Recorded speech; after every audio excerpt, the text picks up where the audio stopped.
All right, the third and final question. How is lack of funding in the early childhood market affecting our children's future? And how can QRIS help? Well, the imbalance of qualified teachers and lack of funding can be seen in direct correlation to the socioeconomic status of the surrounding neighborhood. The reason for this is local neighborhood preschools are primarily privately funded. There is little account for federal monies being allocated to preschool programs in Florida, and even the subsidization received per student is insufficient to cover even the necessities of running a quality facility.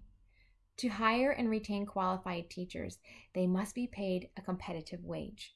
However, in at risk neighborhoods, tuition must be kept substantially lower than in more affluent neighborhoods for the families to afford it. Hence, why we are seeing these staggering differences in teacher qualifications and quality education in lower socioeconomic neighborhoods versus the more affluent.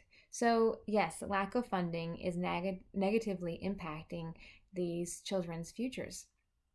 QRIS can help by partnering with this local and state initiatives to petition for funding, as well as strategically reallocating funds to meet the needs of the early childhood market.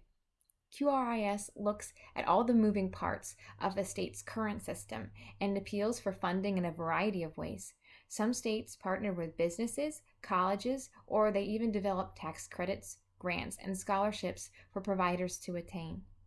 Built into the QRIS system and model is the improvement piece, which is the largest piece of this model. And with this are financial incentives for providers who keep their facility running at a certain level, and then even the incentives increase if their rating increases.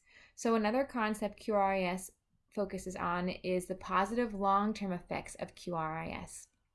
Let's consider if each child who attends early childcare would be receiving quality instruction from qualified educators in a safe, healthy, engaging learning environment, which also stresses family involvement and family supports. How much better prepared mentally, emotionally, and physically they will be for kindergarten and the years beyond. Well, if we can start from the ground up, there will be less funding needed for prevention-based programs such as dropout prevention or drug prevention. Optimally, these funds could then be reallocated to where they would be most useful in the early childhood market. And QRIS paves the way for this.